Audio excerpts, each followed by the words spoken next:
राधे राधे।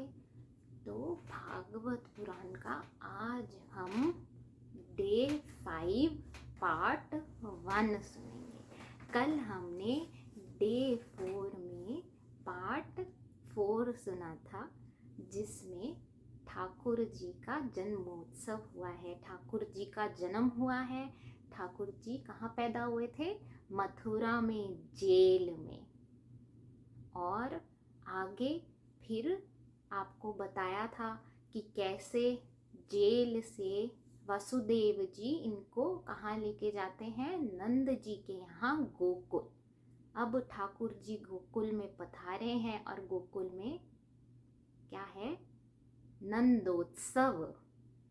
तो देखिए, जो जन्माष्टमी का त्योहार है वह आज तक भारत में, विदेश में, सब जगह कितने धूमधाम से मनता है। किसी भी उम्र का व्यक्ति क्यों ना हो, बच्चा हो, बड़ा हो, बूढ़ा हो, सब इस त्योहार में आनंद प्राप्त करते हैं। क्यों? क्योंकि प्रभु का त्योहार है, प्रभु आए हैं। अच्छा, आप ये बताइए, जब आप वृंदावन में जाते हैं, वहाँ के माहौल में अपने कदम रखते हैं, तो क्या एक अंदर से ऊर्जा नहीं आती है? एक अंदर से खुशी जगती है ना? सबको जगती है। निधिवन पहुंचते हैं तो नाचने का मन करता है। बिहारी जी के मंदिर में लाइनों में खड़े होकर धक्के खाते हैं, पर फिर भी कितना आनंद आता है कि नहीं आता है? तो अब ठाकुर जी जहाँ पर हैं वृंदावन में, वहाँ तो आनंद आएगा ही। और जब आप जन्माष्टमी अपने घर में बनाते हैं, अपने ठाकुर जी जो आपके घर में विराजमान हैं उनको श्रृंगार करते हैं, नए वस्त्र पहनाते हैं, मंदिर में जाते हैं, झूला झुलाते हैं, तो कितना आनंद आता है। तो सोचिए, जब ब्रज में स्वयं श्री हरि का स्वरूप श्री कृष्ण के रूप में वह अवतार हुआ होगा तो क्या माहौल होगा। वो परमानंद जब वहाँ पहुँच गया, उस दिन के, उस दिवस के बाद से जब तक प्रभु ने ब्रज में लीला की है, हर रोज नित्य प्रति आनंद ही आनंद, खुशी ही खुशी। और इसलिए हर दिन क्या बन गया? महोत्सव। क्यों? क्योंकि ब्रजवासियों ने दिल लगाया, ठाकुर जी से रिश्ता बनाया। कोई मौसी बनी, कोई काकी बनी, कोई गोपी बनी, कोई सखी बनी। तो आप भी अगर वह आनंद को हर समय महसूस करना चाहते हैं तो उसके लिए ठाकुर जी से क्या लगाना पड़ेगा? दिल, उनसे रिश्ता बनाना पड़ेगा। जब आप रिश्ता बनाएंगे तो ठाकुर जी तो पीछे नहीं हटेंगे। अच्छा, कभी सोचिए कि आप अपने रिश्तेदारों के घर जाते हैं ना, जाते हैं, ठीक है, आप रिश्तेदारों के घर भी जाते हैं, आप वृंदावन भी जाते हैं। तो रिश्तेदारों के घर जाते हैं तो क्या आता है? कुछ क्षण का आनंद, उसको क्या बोलते हैं? मजा। और जब ठाकुर जी के यहाँ आते हैं, जब आप अंतर मन से प्रसन्न होते हैं, जब आपका रोम रोम खुशी की लहर में झूमता है, उसको क्या बोलते हैं? आनंद। और हर समय आनंद को बोलते हैं परमानंद। ठाकुर जी के आनंद को बोलते हैं परमानंद। और यह परमानंद अगर आपको हर दिन, हर समय चाहिए तो उसके लिए क्या करना होगा? उस परमानंद से ही जुड़ना होगा। वह परमानंद ही स्वयं आपको उस खुशी की, उस प्रसन्नता की लहर की अनुभूति करवा सकते हैं। और किसी में कोई जोर नहीं है। आप दुनिया से जितना मर्जी जुड़ जाइए, रिश्तेदारों के लिए जो कुछ भी कर लीजिए, वे थोड़े से पल के लिए खुश हो जाएंगे, उसके बाद ज़रा सी कोई बात इधर उधर हो गई तो फिर लड़ाई, फिर नाराज़गी। और ये जो हमारा ठाकुर है, देखिए टेढ़ा भी है मगर भोला भी बहुत है, दया निधान भी है। इसके आपने प्रेम की डोर बांध ली ना, तो ये कभी नहीं छोड़ेगा उस डोर को। आपका इम्तिहान लेगा, आपको सताएगा भी ज़रूर, परंतु छोड़ेगा नहीं। आप अपना रिश्ता पक्का रखिए, अपना निश्चय पक्का रखिए, तो ये आपको भी पार अवश्य लगाएगा, आपको भी परमानंद सुख अवश्य दिलाएगा। तो ठाकुर जी जब नंद जी के यहाँ आए हैं और पूरे गांव ने उस आनंद का महोत्सव बनाया है कि हाँ ठाकुर जी प्रकट हुए हैं। धरती झूमे, अंबर झूमे, झूमे ये जग सारा है। आज हमारे आंगन में बाल कृष्ण आया है और इतना दान दिया है, इतना दान दिया है मैया ने और बाबा ने, जिसकी तुलना ही करना कठिन है। क्या गैया, क्या सोना, क्या माखन, क्या मिश्री, क्या खाने के पदार्थ, क्या फल, क्या ब्राह्मणों को बांटना है, क्या गोपी ग्वालों को बांटना है। बाबा दिए जा रहे हैं, मैया लुटाई जा रही हैं। किसी बात का अंत ही नहीं है उनका लुटाने का। क्यों? क्योंकि स्वयं लक्ष्मीपति जो उनके घर में आ गया है, स्वयं आनंद का भंडार उनके घर में आ गया है, तो वह भी आनंद से बांटे जा रहे हैं। देखिए कई बार भगवान बहुत लोगों को देते हैं, है ना। आपने देखा होगा बहुत बहुत बहुत अमीर अमीर लोग होते हैं, लेकिन हर किसी में देने का भाव नहीं होता। और देने का भाव भी होता है ना, तो खुशी से, मन से देने का भाव बहुत कम लोगों में होता है, और असली भाव वही होता है।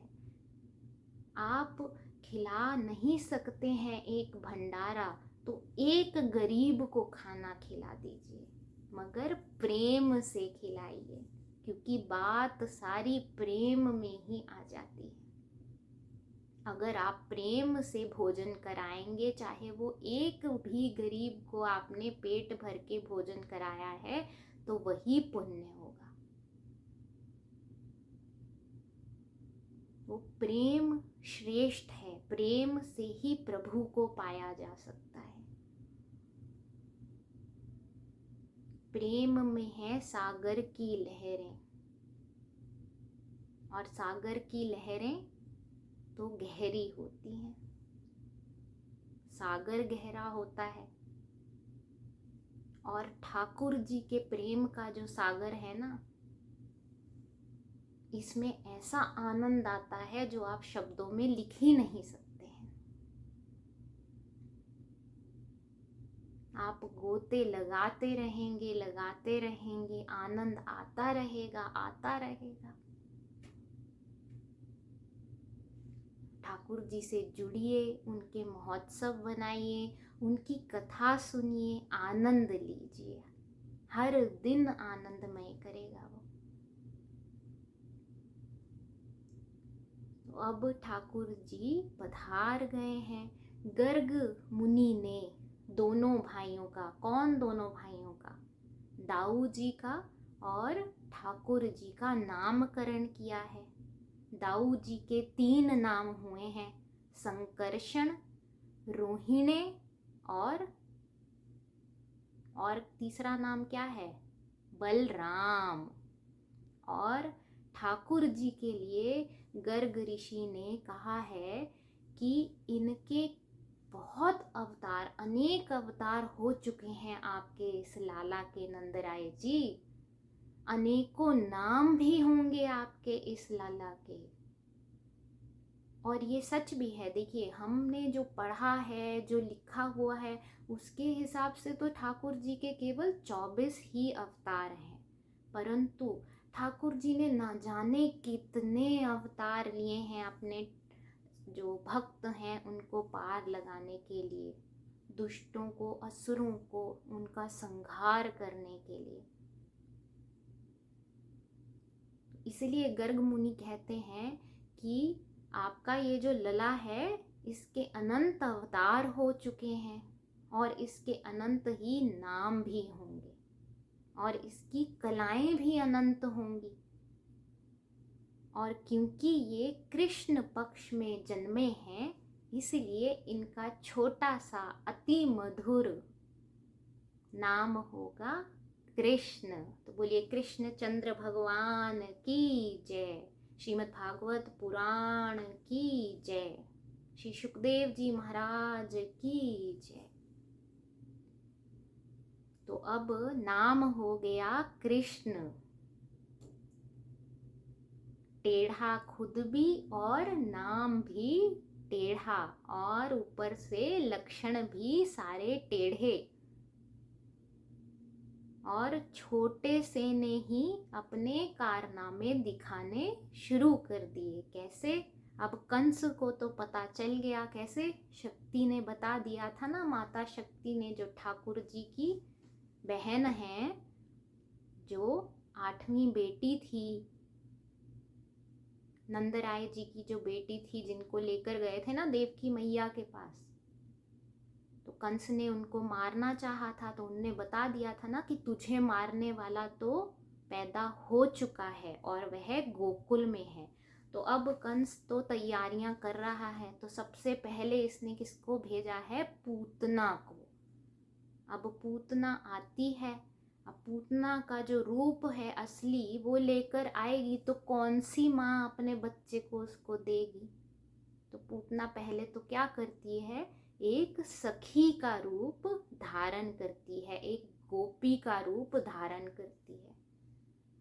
दूसरा क्या करती है कि मैं इसे दूध पिलाऊंगी, इस लाला को, और अपने स्तन पे क्या लगाती है? विष।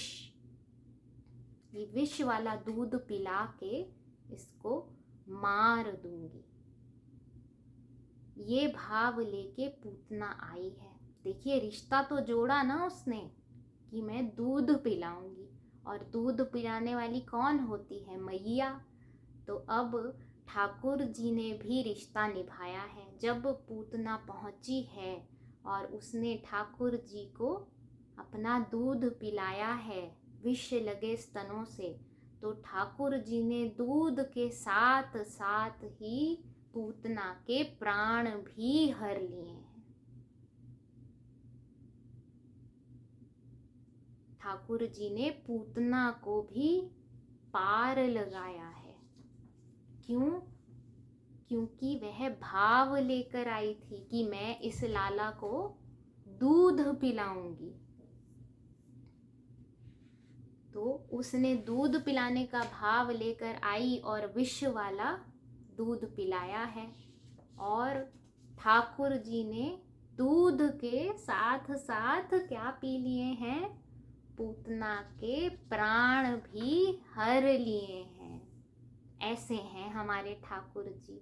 इन्होंने भक्तों को ही पार नहीं लगाया है, दुष्टों को, पापियों को भी पार लगाया है। तो असुर निकंदन भगवान की जय।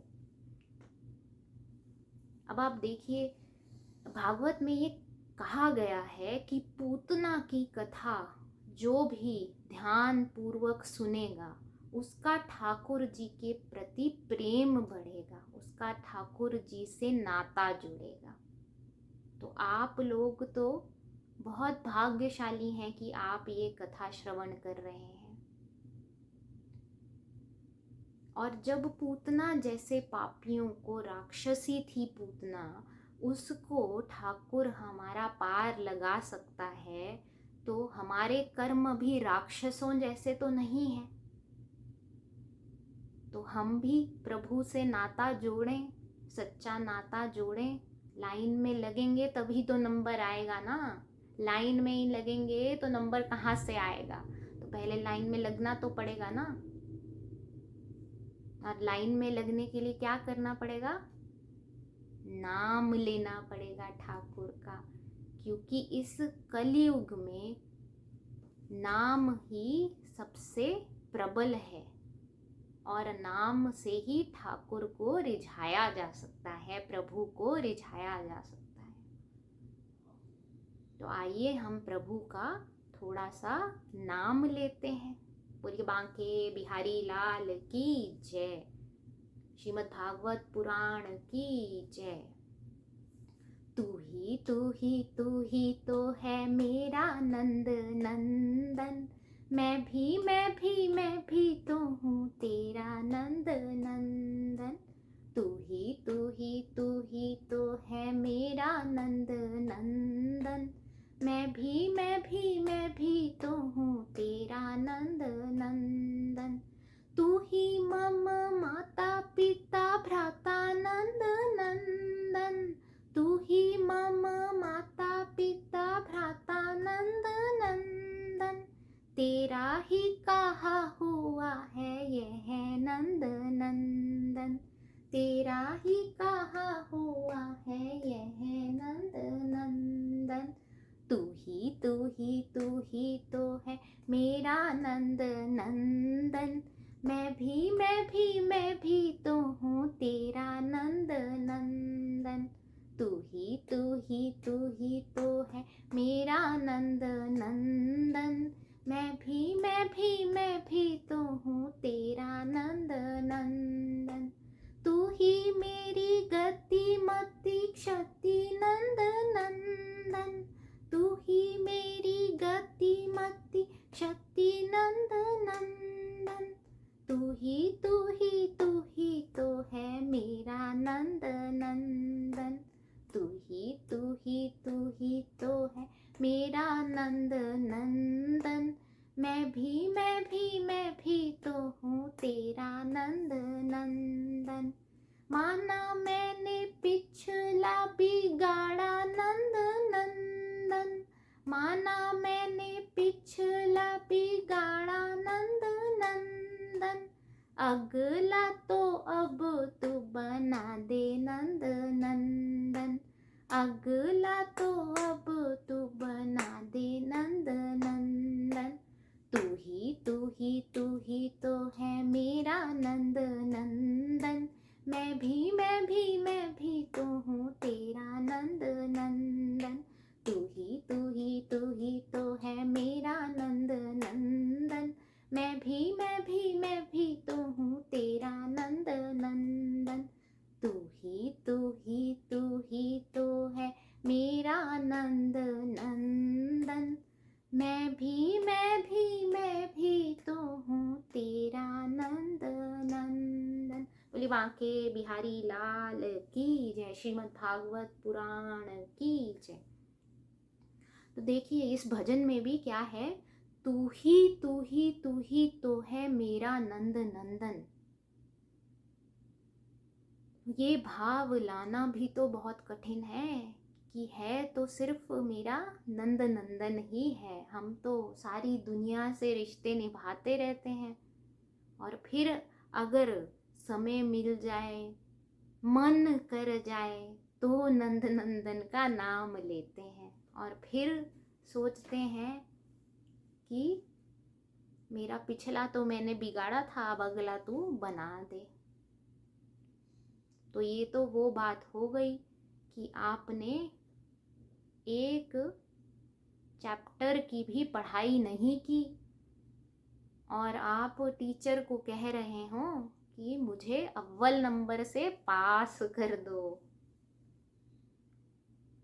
तो पहले लाइन में लगो, ठाकुर जी का नाम लो, रोज लो। कर्म करना मत छोड़ो, कर्म करो, पर वो कर्म भी ठाकुर के लिए कर रहे हो, उसकी इच्छा से कर रहे हो, ऐसा सोच कर करो। उसको भूलो नहीं। जब आप हर समय उसको याद रखोगे, हर कर्म में उसको याद रखोगे, तब आपका जीवन बदल जाएगा। आप खुद देखेंगे कि जैसा आपके साथ पहले होता था उससे अलग हट के सब सही राह पे आना शुरू हो गया है अपने आप। पतवार के बिना ही मेरी नाव चल रही है, हैरान है जमाना मंजिल भी मिल गई है, करता नहीं मैं कुछ भी मेरा काम हो रहा है। ये तभी होगा जब आप एक निश्चय बनाएंगे, एक लगन लगाएंगे, ठाकुर जी को अपने हृदय में विराजमान करेंगे, उनकी बात सुनने को, उनकी बात करने को उत्सुक होंगे। जब आपका ऐसा भाव होगा तभी ठाकुर जी भी आपसे रीझेंगे।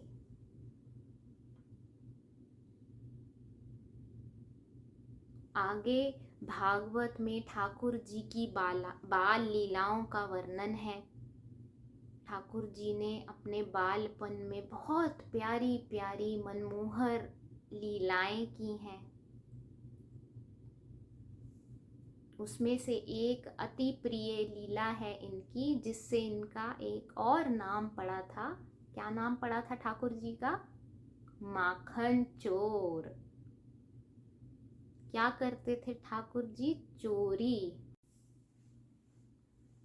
तो इन्होंने करी है चोरी और क्या बनाई है? चोरों की मंडली, और खुद बने हैं उस मंडली के सरदार।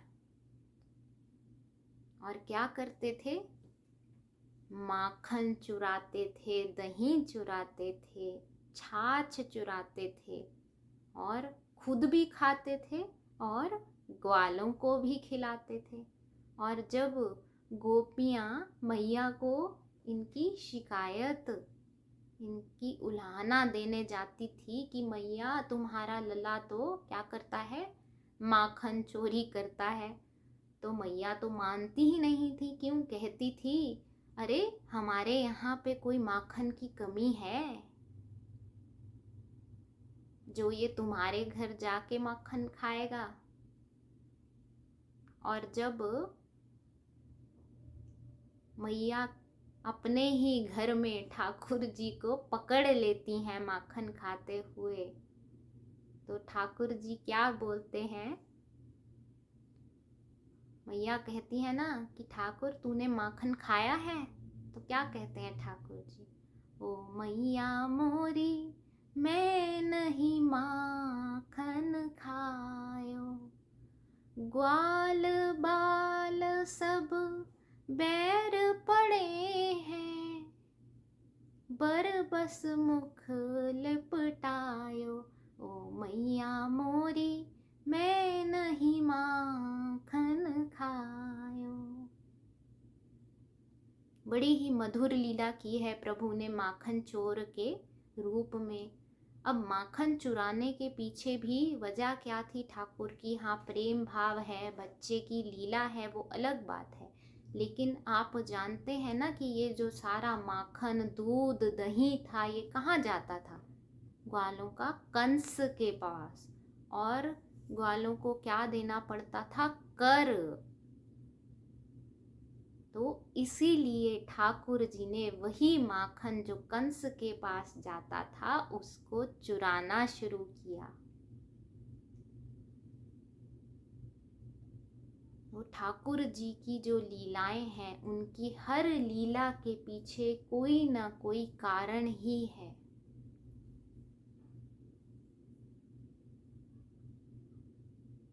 अब ऐसे ही आगे बढ़ते हुए ठाकुर जी ने और भी, कंस ने इनके पास क्या भेजे हैं?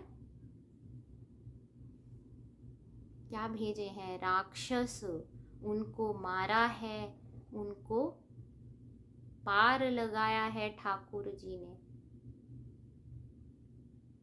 और फिर एक और लीला की है ठाकुर जी ने आगे, कि ठाकुर जी बाल रूप में हैं और सखियां जो हैं वह 56 भोग किसे लगाती थी? इंद्र को। पर्वत पे जाके पूजा करके इंद्र की उसे भोग लगाया जाता था। तो ठाकुर जी ने अपने भोलेपन में पूछा है कि इंद्र को भोग क्यों लगता है। तो गोपियों ने कहा है कि इंद्र जो है वह वर्षा का देवता है, वह वर्षा देगा तो सब हरा भरा होगा, सब अच्छा होगा, इसलिए हम उसकी पूजा करते हैं। ठाकुर जी कहते हैं बाबा से कि क्या इंद्र इतना बलशाली है कि हम उसे भोग नहीं लगाएंगे या उसकी पूजा नहीं करेंगे तो वह वर्षा नहीं देगा। आज से इंद्र की पूजा नहीं होगी। क्यों? क्योंकि इंद्र को अभिमान हो गया था और ठाकुर जी को उसको सही राह दिखानी थी, क्योंकि जहाँ अभिमान होता है वहाँ तो ठाकुर कभी नहीं आते हैं। तो जब इंद्र को अभिमान हुआ है तो ठाकुर जी ने लीला की है। इंद्र ने मेघ बरसाए हैं, एक तरह से प्रलय ही ला दी है पूरे गांव में, और फिर अपनी छोटी अंगुली पर गोवर्धन पर्वत उठाया है और पूरे गांव को, पशुओं को, पक्षियों को बचाया है। इंद्र ने कुल 7 दिन तक लगातार वर्षा की है और 7 दिन तक ही प्रभु अपनी छोटी उंगली पर गोवर्धन लेकर सबकी रक्षा करते रहे हैं। और अंत में इंद्र का अभिमान जो है वह चकनाचूर हो गया है और उसने प्रभु से माफी मांगी है। और इसीलिए इसी लीला के कारण प्रभु का नाम क्या हुआ है? गोवर्धन धारी। तो बोलिए गोवर्धन धारी भगवान की जय। तो ऐसे प्रभु ने इंद्र का जो अभिमान था उसको चकनाचूर किया है। अब क्योंकि 7 दिन तक प्रभु अपने ब्रज को बचाने के लिए अंगुली पर गोवर्धन लेकर खड़े हुए हैं, तो उसके बाद प्रभु को क्या लगी है? भूख। और इनका क्या रूप है? गोवर्धन पर्वत का। तो प्रभु ने 2 लीलाएं हैं इसमें। एक है, बात आती है कि प्रभु को मैया जो है वो दिन में 8 बार भोग लगाती थी, खाना खिलाती थी। तो अब 7 दिन तक प्रभु जब गांव वालों की रक्षा करने के लिए गोवर्धन लेकर खड़े हुए हैं, तो 7 दिन तक भूखे रहे हैं। और 7 गुणा 8, एक दिन में 8 बार, तो 7 गुणा 8 हो गया 56। तो इसलिए प्रभु को 56 भोग लगाए जाते हैं। और दूसरी कथा के अनुसार भगवान ने कहा है कि गोवर्धन की पूजा होगी और फिर गोवर्धन स्वरूप श्री कृष्ण की पूजा हुई है इसके बाद, और 56 भोग लगे हैं और बड़े ही प्रेम से गोवर्धन पर्वत के रूप में भगवान ने वे 56 भोग का आनंद लिया है और भक्तों को भी आनंद दिया है। तो आज हम कथा को इसी लीला पर समाप्त करते हैं और कल हम यहीं से आगे धीरे धीरे बढ़ेंगे। प्रभु ने क्या क्या लीलाएं की हैं वह जानेंगे। आगे इनके विवाह का भी आएगा। तो आज हम यहीं पर आपसे विदा लेते हैं, विश्राम करते हैं इस कथा का ठाकुर जी के नाम से। हरे कृष्ण कृष्ण कृष्ण हरे हरे, हरे राम राम राम हरे हरे, हरे कृष्ण कृष्णा कृष्णा हरे हरे, हरे राम राम राम हरे हरे। हरे कृष्णा, राधे राधे।